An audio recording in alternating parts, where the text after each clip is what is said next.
Have you ever noticed how some teams just seem to click, everyone's on the same page, collaboration flows naturally, and goals are met with ease? It's no coincidence. Strong team communication is the glue that holds effective teams together. And for emerging leaders, mastering both verbal and nonverbal communication is essential to building the cohesion and trust. Today, we're going to dive into what makes team communication work. We'll cover key strategies to enhance both your verbal skills and your understanding of nonverbal cues, which can often tell us more than words ever could. Let's start with verbal communication, the foundation of every successful interaction.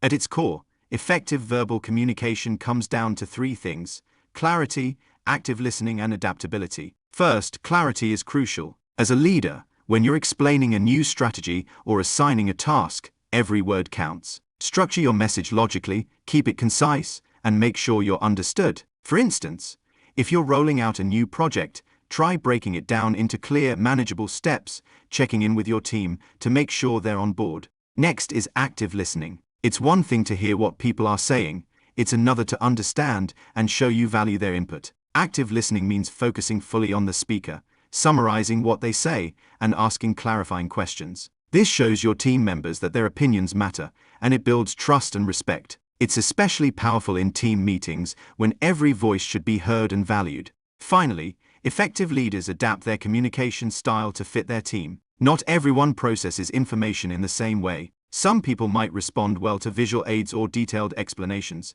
while others prefer short, direct messages. By tuning into these preferences, you're fostering inclusivity and making sure everyone is on the same page. But communication isn't only about words. Nonverbal cues, like body language, facial expressions, and tone of voice, often convey the real message. As a leader, reading these cues is vital to understanding what your team is truly feeling and thinking. Take body language, for example. Open body language, such as facing your team and maintaining an open posture, signals approachability. Crossed arms, on the other hand, might unintentionally communicate defensiveness. By staying mindful of these signals, you create a welcoming environment, encouraging your team to share their ideas openly. Similarly, facial expressions play a huge role. A simple nod or a smile shows engagement and interest, whereas looking away or frowning might discourage participation. The tone of voice is just as crucial. The same words can feel supportive or harsh, depending on how they're said. A calm, steady tone, especially when giving feedback, can make even tough conversations constructive and respectful. The real magic happens when you combine verbal and nonverbal communication. Imagine leading a team meeting where you're sharing an exciting new initiative. Your words express enthusiasm, and your body language backs it up.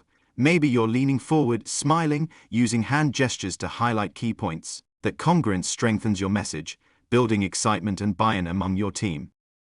As a leader, you also have the responsibility to build a culture of effective communication. This starts with setting an example, holding regular check-ins, establishing clear communication channels, and most importantly, creating a space where team members feel safe to share their ideas and concerns. It's about fostering an environment where every team member feels heard and valued. Psychological safety, where team members feel they can express themselves without fear of negative consequences, fuels honest and productive dialogue. And remember, leaders don't just talk, they listen and make room for feedback. Now, as you move forward, I challenge you to put these strategies into practice. Start with small steps. Maybe it's paying more attention to your body language in your next meeting or asking open-ended questions to encourage more input from your team. Mastering verbal and nonverbal communication takes practice, but the rewards are undeniable. By modeling and promoting open, clear communication, you're not just guiding your team, you're inspiring them to reach their potential. Remember, every great leader was once an emerging leader just like you, learning the fundamentals of effective communication and building the foundations of trust and respect.